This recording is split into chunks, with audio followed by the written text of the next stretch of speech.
Hello दोस्तों, आप सभी का स्वागत है अपने इस यूट्यूब चैनल पर। आज मैं थोड़ी सी थ्योरी ऑफ रिलेटिविटी की बात करूंगा, जिसको सापेक्षता का सिद्धांत बोलते हैं।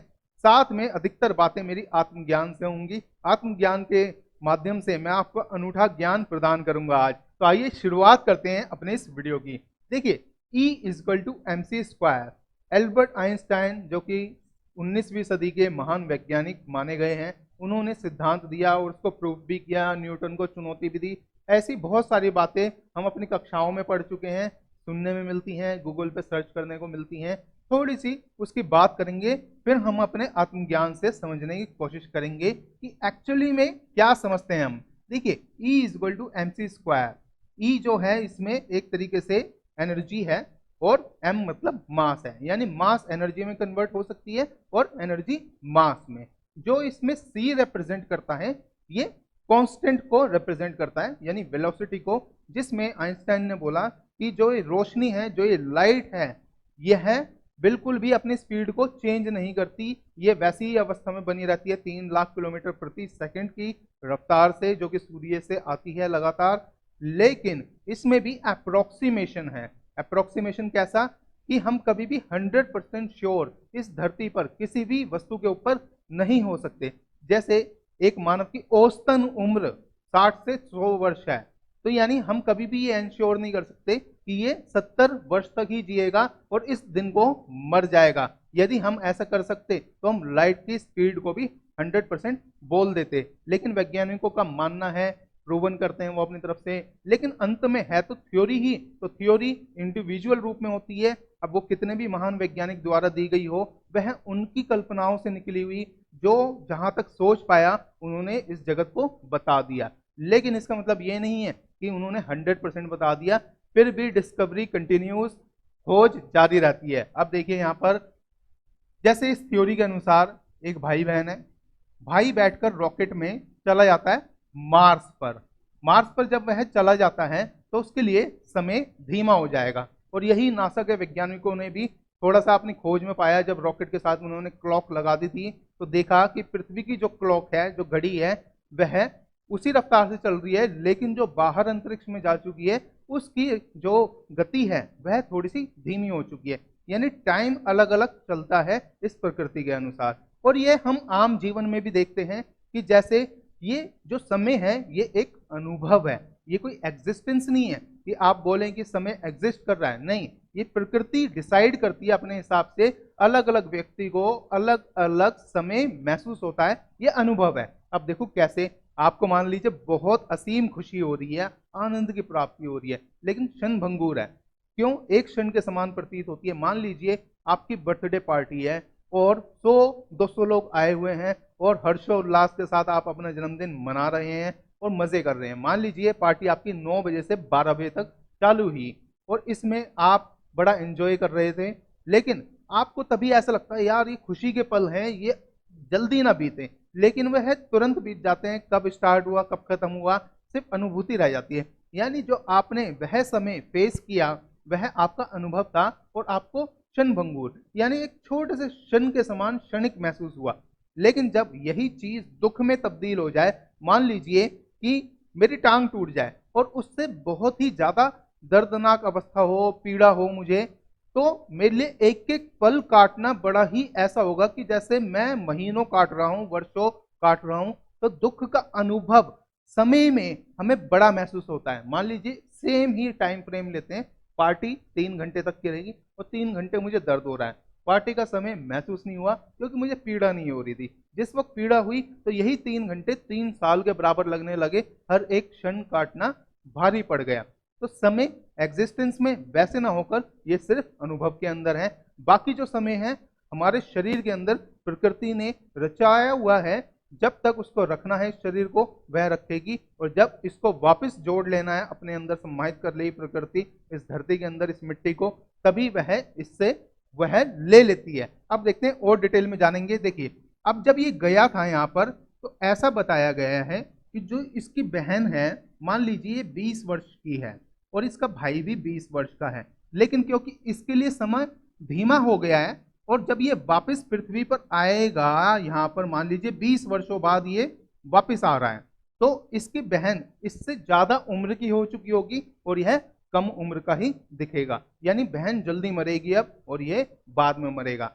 लेकिन ऐसा हमने प्रैक्टिकली तो अभी तक नहीं किया है। हाँ, हम पुराने काल से ही सुनते आ रहे हैं और इसको हम मानते भी आ रहे हैं कि ऐसा ही होता होगा, क्योंकि यहाँ पर क्लॉक धीमी हो रही है। लेकिन मैं इसको आत्मज्ञान से समझाऊंगा आगे।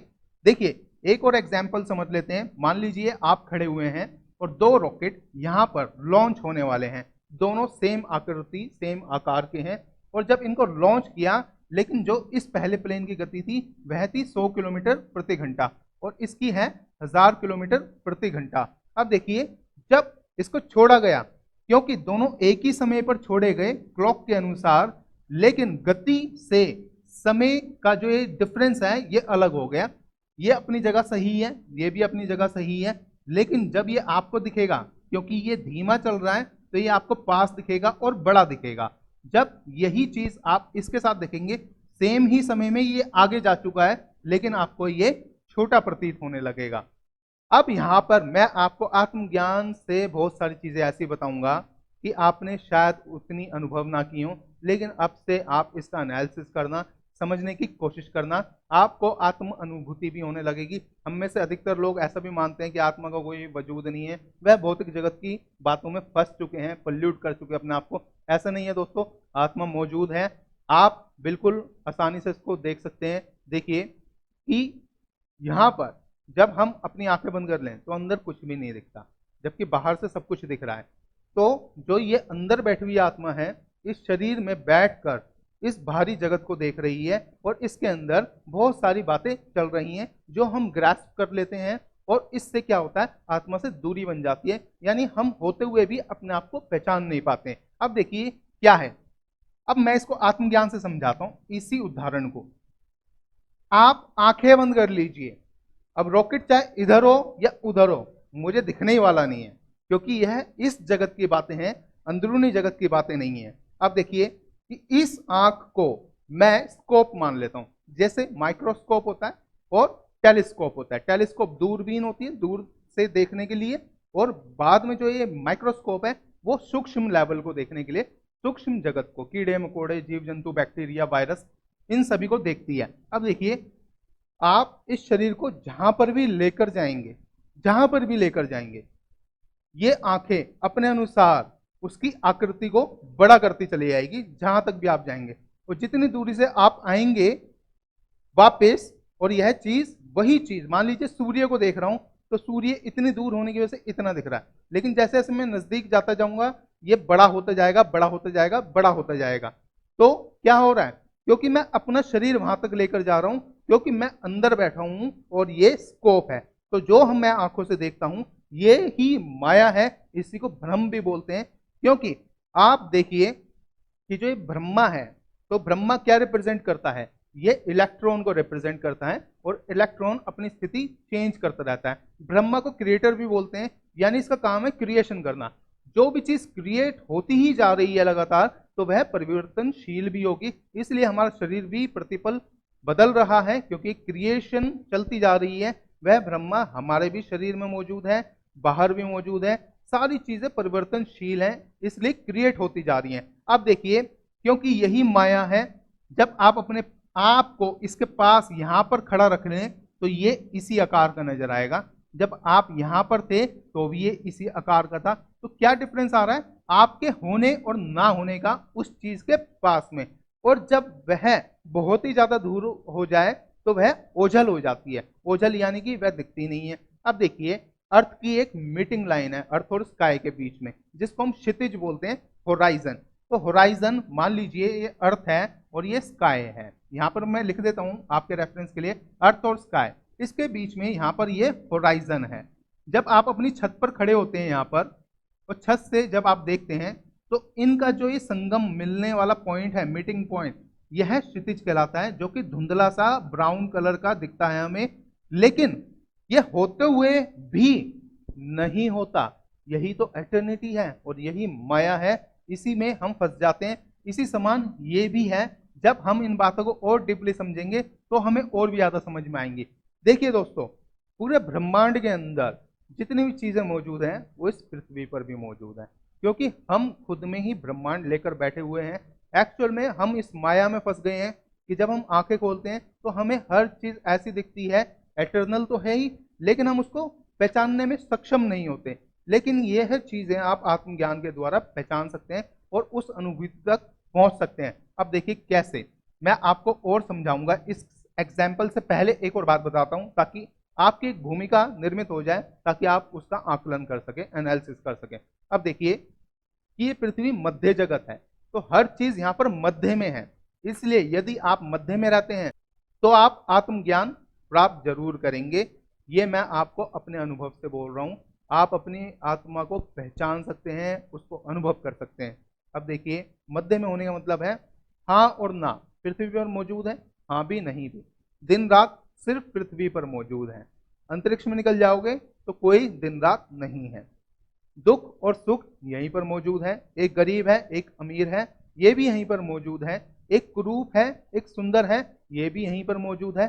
जो इन सबके मध्य में रह जाए वह ये जान लेता है कि ये सारे शब्द समानार्थक शब्द भी हैं और इन्हीं के समानार्थक शब्दों के विलोम शब्द भी हैं। यानी एक सीधा है तो एक उल्टा है, तो विपरीत जरूर है। तो ये एक ही सिक्के के दो पहलू हैं। जब सिक्के को खड़ा कर देते हैं वह मध्य में रहता है। इसी प्रकार पृथ्वी मध्य जगत है, ये पूर्ण जगत नहीं है। अपने आप में तो पूर्ण है, लेकिन वैसे 100% हम इसको पूर्ण जगत नहीं बोल सकते, क्योंकि यहाँ पर दो धुरियों के बीच में रहोगे तो आपको समझ में आएगा, सर्दी है तो गर्मी भी है। अब अकाल पड़ा हुआ है तो कहीं पर नमी मिलकर अनाज भी पैदा हुआ हुआ है। तो ये चीजें आप इतना डीप एनालिसिस तभी कर पाएंगे जब आप अपनी आत्मा की अनुभूति में जाएंगे। अब देखते हैं आगे। यहां पर मान लीजिए अब ये सूर्य है, तो सूर्य को जैसे हम अपनी भाषा में दिनकर बोलते हैं, रवि बोलते हैं, अंग्रेज इसको सन बोलते हैं। पुरानिक काल में इसका नाम सोल था। सोल से ए आर लगकर एडजेक्टिव बनाकर, विशेषण बनाकर इसको सोलर बना दिया। यानी सोलर सिस्टम की हम बात करेंगे तो यानी सूर्य संबंधी, यानी जो उसके प्लैनेटरी पोजीशन के साथ में सूर्य है। अब ये सूर्य है, ये पृथ्वी है, ये मंगल ग्रह है और ये शनि ग्रह है। देखिए इन सबकी दूरी दूर दूर है। इस एग्जाम्पल से अगर हम समझेंगे तो जो पृथ्वी पर रह रहा है इंसान, वो अपनी एक घड़ी के अनुसार रह रहा है, क्योंकि जो ये घड़ी है ये हमने निर्मित की है। और कैसे निर्मित की है? जो ये दिन रात होते हैं इसी के ऊपर हमने निर्मित की। अब देखिए, क्योंकि सूर्य का जो प्रकाश आ रहा है पृथ्वी पर वह हमेशा ऐसे पड़ता है और इसमें यह आधी पृथ्वी तक पड़ता है। मतलब ये ऐसे पोर्शन से चलकर इधर से इधर, इधर से इधर, इधर से इधर 12 घंटे में रहता है। फिर यह, क्योंकि पृथ्वी अपनी रोटेशन कर रही है, अपनी धुरी पर घूम रही है, ये घूम जाती है। फिर क्योंकि मान लीजिए यहाँ पर भारत था तो यहाँ पर अमेरिका है, तो फिर यह रोशनी अमेरिका को मिलने लगेगी। यहाँ पर क्योंकि अंधेरा है तो भारत में अंधेरा हो जाएगा, और ये क्रम चलता ही रहता है, ये चक्र चलता ही रहता है। तो इसी चक्र को हमने घड़ी में 12 घंटों में डिवाइड करके समझा है। देखिए 12 घंटे की घड़ी होती है, 24 घंटे की तो नहीं होती। बनाने को 24 घंटे की बना सकते थे, लेकिन उससे सारी की सारी हमारी मेजरमेंट जो हमने अभी तक समझी है वो गड़बड़ हो जाएगी। तो 12 घंटे में क्या होता है, एक बार दिन होता है, एक बार रात होती है। तो ये जो समय है इसके अनुसार हमने मानव की जो उम्र है वह डिसाइड कर ली कि वह मान लीजिए 60 से 80 वर्ष तक जीता है या 60 से 100 वर्ष तक जीता है। लेकिन इसको हम पूर्णतया कभी भी नहीं बता सकते 100%। जैसे हम लाइट के बारे में नहीं बता सकते। यदि कोई बोलता है कि लाइट की स्पीड कांस्टेंट है तो वह भी गलत है, क्योंकि वह अप्रोक्सीमेशन में है। क्योंकि 3 लाख किलोमीटर प्रति सेकंड तो कांस्टेंट एक डिजिट हुई, लेकिन 2,97,000 किलोमीटर प्रति सेकंड की रफ्तार से लेकर 3,20,000 किलोमीटर प्रति सेकंड की रफ्तार तक कहीं पर वेरी करती है। जैसे कि मैं शुद्ध सोने की बात करूं तो शुद्ध सोने के बिस्किट पे होता है 999.9 टन। यानी वह सरकार भी गारंटी नहीं लेती 0.1 अशुद्धता की है, बिल्कुल 100% प्योर है। तो अशुद्धता, उसमें अशुद्धता का मतलब है अप्रोक्सीमेशन, उनकी एक धारणा है, एक आइडिया है आपको समझाने के लिए। अब देखिए जो पृथ्वी है वह अपनी धुरी पर जब घूमती है तो वह क्या करती है, यहाँ पर जो दिन और रात होता है वह 23 घंटे 56 मिनट और 4 सेकंड में हो जाता है, और ये रोटेशन फिर से चलता है। तो हमने ऐसे ही 1 डे, 2 डे, 3 डे, यानी ये पूरी की पूरी जब क्लॉक 2 बार घूम जाएगी तो ये समाप्त हो जाएगा, फिर ये समाप्त हो जाएगा। तो ऐसे करके हमने कैलेंडर स्थापित कर लिया, कैलेंडर से हमने ईयर स्थापित कर लिया और फिर हम हजारों वर्षों की भी बात करते हैं। अब देखिए इस एग्जाम्पल को फिर लाइक कर आते हैं यहाँ पर कि ये यहाँ पर रह रहा है, मान लीजिए 7 वर्ष तक जिएगा, अभी ये 20 वर्ष का है, और यहीं से एक व्यक्ति मार्स पर रहने चला गया, तो उसकी उम्र क्योंकि अब ये धीमी हो जाएगी कुछ, तो हो सकता है कि ये 20 वर्ष का है, लेकिन ये व्यक्ति अगर 60 तक जिएगा तो ये 65 तक जिएगा, ऐसा ये थ्योरी बोल रही है। अब देखिए फिर यहां पर आते हैं, अब सैटर्न क्योंकि और ज्यादा दूर हो गया तो इसके लिए समय कुछ अलग होगा, तो शायद ये 70 वर्ष तक जिएगा, है ये 20 वर्षों का अभी। अब देखिए यहां पर हम क्या है, थ्योरी में फंस कर अपने आप को थोड़ा सा ना हे वायर कर लेते हैं, भटका लेते हैं। अब देखिए यहाँ पर आत्मज्ञान होना बेहद जरूरी है। देखिए मैंने आपको बताया कि समय एक अनुभव है, जैसे कि एक मच्छर है, तो मच्छर को जब हम देखते हैं तो मच्छर 2-3 दिन जिंदा रहता है या फिर कोई उसको ऐसे करके मार देता है, तो यानी जो वह जी रहा है वो भी अपनी पूरी जिंदगी जी रहा है उस अनुभव के अंदर, उस दायरे के अंदर, उस हिसाब से चल रही है। एक कुत्ता है तो कुत्ता भी अपनी पूरी की पूरी उम्र जी रहा है, मान लीजिए 10 वर्ष से लेकर 15, 16 या 18 वर्ष तक भी कोई कुत्ता जीता है, तो वह जो समय है वह उसका अपना अनुभव है, लेकिन हम उसको समय से अपने अप्रोक्सीमेशन में लेकर आते हैं और समझने की कोशिश करते हैं। तो ये जो समय है ये अपने अनुभव से डिसाइड होता है, तो ये डिसीजन भी हम ही बना रहे हैं। अब यहाँ पर देखिए कि यहाँ पर आपको ध्यान रखना है कि ये सब थ्योरी गड़बड़ है, ये हमें कहीं और दिशा में लेकर जा रही है। क्योंकि देखिए एक प्रैक्टिस ऐसी होती है कि मैं कर रहा हूं, खोज कर रहा हूं और पता लगा कि उससे विध्वंस हो गया दुनिया का। अब ऐसा ही आइंस्टाइन की जो भी चीज है, प्रैक्टिस है, उसके अंदर क्या निकल कर आया, न्यूक्लियर बॉम्ब निकल कर आया, एटॉमिक जो पावर है, जो एटॉमिक बॉम्ब है वो निकल कर आया, और उसका प्रयोग हो भी गया हिरोशिमा नागासाकी पर, जिसमें 3 लाख लोग मारे गए। तब जाकर पता लगा कि एटॉमिक जो ये बॉम्ब है ये कितना भयानक है। तो ये कैलकुलेशन किसकी थी, आइंस्टाइन की थी। तो कई बार हम खोज करते करते नकारात्मक दिशा में चले जाते हैं, क्योंकि हमें पता ही नहीं है कि हम किस चीज की खोज कर रहे हैं। बाद में जब उसका आउटकम हम देखते हैं तो हमें ये एहसास होता है नहीं, ये तो सब कुछ नकारात्मक हो गया। अब यहां पर समझते हैं कि आप कहां से बने हैं। मान लीजिए ये पृथ्वी है और आप यहां पर हैं, तो आप इसी पृथ्वी से ही तो जन्म लिए हुए हैं, इसी पृथ्वी से ही तो बने हुए हैं। जब पृथ्वी पे अभी इंसान ने रहना नहीं सीखा पूर्णतः, वह मार्स पे रहने की सोचता है, क्योंकि वह मार्स के तत्वों का है ही नहीं। तो ये पूरी की पूरी जो ये धारणा है इसको त्याग देना चाहिए, क्योंकि मानव कभी भी मार्स पे नहीं रह सकता।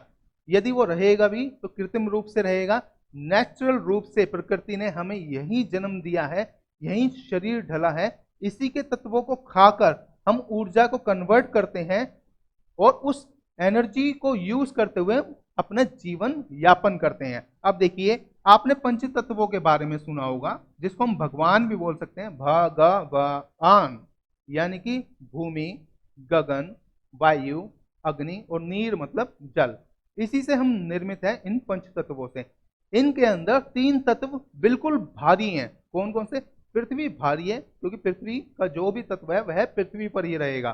साथ में पानी भारी है, तो पानी हवा में आप उछाल भी देंगे तो वापस वह बादलों के रूप में आकर नीचे ही आएगा, तो ये भारी है।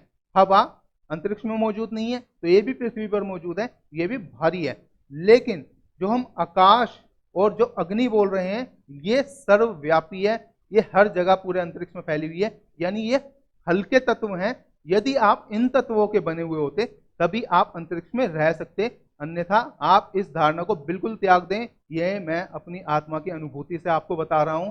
बिल्कुल ऐसी धारणाओं में ना फंसे, अपने थॉट लेवल को आप क्रिएटर बना लेंगे इस टाइप का और उस जोन में चले जाएंगे, इसका निष्कर्ष कुछ भी नहीं निकलेगा। इससे बढ़िया है आप अपनी आत्मा में लीन हो, उस परमपिता परमात्मा परमेश्वर को जानने का प्रयत्न लगातार करते रहें, उसकी भक्ति में आप लीन रहें, तो आपको ज्ञान की प्राप्ति अपने आप ही होती जाएगी। क्योंकि आत्मा का वजूद मानो मत मानो, मैं आपको बताता हूं, 2 आत्माएं तो हमारे शरीर में हैं ही। एक तो है हमारी आत्मा और एक है परमात्मा, जो कि हृदय में वास करती है, जो कि इनर वॉइस भी बोली जाती है। अब देखिए जो ये बैठा है जब तक ये दिल धड़काएगा, जब तक इसको एनर्जी मिली है, ये परमात्मा डिसाइड करेगा कब तक धड़काएगा। तो जब ये रुक जाएगा तो ये भी किसी काम का नहीं है, ये इसको भी निकलना पड़ेगा। दूसरी यात्रा पर फिर से एक और कवच धारण करना पड़ेगा, फिर वो जीवन में जिएगा। यदि उसने यहाँ पर प्रयास किया हुआ होगा आत्मज्ञान लेने का, अनुभव लेने का, तो वह फिर से उसी मार्ग पे चलेगा, अन्यथा वह फंसा रह जाएगा इस सारे चक्र के अंदर। अब देखिए, जब मैंने आपको बता दिया कि आप पृथ्वी तत्वों से बने हुए हैं, तो आप मार्स पे यदि रहने लग जाएंगे, सीधी बात है आप रह नहीं सकते। पहली बात तो आपको अपने ऊपर कवच चाहिए होगा, साथ में कोई ऑक्सीजन नहीं है, क्योंकि हम पृथ्वी पर जो हवा है उससे निर्मित है, मतलब वही सांस ले रहा है शरीर। अब ये वहां पर मौजूद नहीं है, तो इसके कारण भी आप नहीं रह सकते। साथ में ऐसा हम समय की अनुभूति बोल रहे हैं कि यहाँ पर समय चेंज हो जाएगा, क्योंकि जब मैं सूर्य को यहां से देख रहा हूं पृथ्वी से, तो ये मुझे इतना बड़ा दिख रहा है। जब ये यहां से इस सूर्य को देख रही है तो ये इतना दिख रहा है, और जो यहाँ शनि ग्रह से इस सूर्य को देख रहा है उसके लिए शायद नाम मात्र को दिख रहा है, तो इसकी दूरी ज्यादा है। साथ में मार्स जो इसका रोटेशन करता है पूरा सूर्य का ईयरली, वह बहुत लंबा है, 600 कुछ दिनों का होता है, यानी लगभग 2 सालों का। और जो ये अपनी धुरी पर घूमता है वह थोड़ा स्लो है, तो 24 घंटा 6 जो मिनट है वह लेता है। साथ में जो शनि है, शनि बहुत तेज गति में घूमता है अपनी दूरी पर, तो ये सिर्फ 10 घंटे में अपना दिन बना लेता है। तो क्लॉक के पैटर्न से अगर मैं इसको देखूंगा तो मेरा दिन 24 घंटे का लगभग, इसका दिन कितना हुआ 24 घंटे से भी ऊपर का है, और इसका दिन सिर्फ 10 घंटों का है। तो अगर मैं ऐसे चलूंगा इस क्लॉक से, पहली बात तो पृथ्वी की क्लॉक है, पृथ्वी की क्लॉक से हम इसकी क्लॉक डिसाइड नहीं कर सकते, क्योंकि हम इसके तत्वों से नहीं बने हुए। तो हमारे ऊपर जो भी प्रकृति का नियम लागू होना है वह पृथ्वी के अनुसार लागू होगा, क्योंकि प्रकृति अपना नियम कभी भी नहीं बदलती, न ये अपने नियम को टूटने देती। इवन यदि आप महाभारत को भी याद करेंगे, उसमें श्री कृष्ण ने यही बोला था, इस प्रकृति के नियम को मैं भी नहीं छेड़ सकता हूं, न चेंज कर सकता हूं। तो ये जो प्रकृति का नियम है ये किसी के लिए चेंज नहीं होने वाला। शरीर आपका पृथ्वी से निर्मित है, पृथ्वी के भोजन से ही आपने पूरा पूरा शरीर का निर्माण किया है। आप इसको चाहे यहां ले जाएं या यहां ले जाएं, आपकी उम्र में कोई फर्क नहीं आएगा, अपितु आपकी उम्र घट जाएगी, क्योंकि समय अनुभव के अनुसार ही आप मान रहे हैं कि धीमा हो रहा है, लेकिन जो अंदर बैठा हुआ समय है, जब उसको उसके अनुसार पृथ्वी तत्वों का भोजन प्राप्ति नहीं होगा तो वह ऊर्जा कभी भी कन्वर्ट नहीं कर पाएगा। और इसलिए ये सारी धारणाएं जो भी हम बनाते हैं साइंटिफिक थ्योरी के नाम पर, ये कहीं ना हमें उलझा के जरूर रखती हैं, क्योंकि ये नेवर एंडिंग है। 100% कुछ भी नहीं है। 100% क्यों कुछ नहीं है? क्योंकि हम पृथ्वीवासी हैं, पृथ्वी पर जन्मे हैं, और ये मध्य जगत है। यदि आप इस स्थिति को समझना चाहते हैं कि सब कुछ परिवर्तनशील है लेकिन आत्मा परिवर्तनशील नहीं है, ये स्थित है, ये हर जगह व्याप्त है, और इसके अंदर ही ये पूरा ब्रह्मांड रचा हुआ है। क्योंकि ये आंखें खोलने से हमें ये सारा का सारा रंगमंच दिखाई दे रहा है, जिसमें हम नाटक कर रहे हैं और बहुत सारी ऐसी धारणाएं हैं और जो हम कर रहे हैं। लेकिन जब आप अंदर चले जाते हैं तो आपको जो आध्यात्मिक जगत है उसकी अनुभूति मिलती है, वह देखने को भी मिलता है आपको, और तभी आप पहचान पाते हैं कि मेरी ही आत्मा में सब कुछ रिकॉर्ड हुआ है, और लगातार ये रिकॉर्ड भी कर रही है। यदि मैं यहाँ पर रिकॉर्डिंग कर रहा हूँ तो ये मेरा ब्रेन नहीं कर रहा है, ये मेरी आत्मा रिकॉर्डिंग कर रही है। क्यों?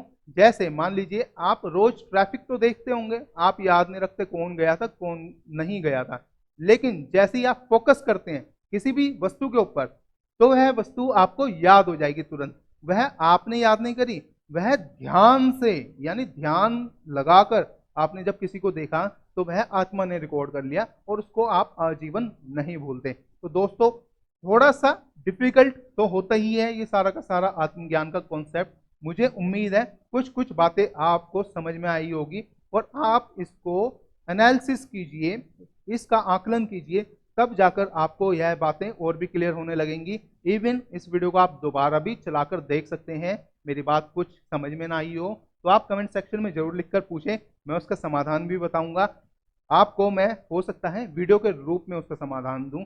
चलिए मिलेंगे अपने नेक्स्ट वीडियो में। इस वीडियो को लाइक जरूर कर दें और शेयर जरूर करें, चैनल को सब्सक्राइब जरूर करें मुझसे जुड़े रहने के लिए। अब हम मिलेंगे अपने नेक्स्ट वीडियो में, तब तक के लिए धन्यवाद।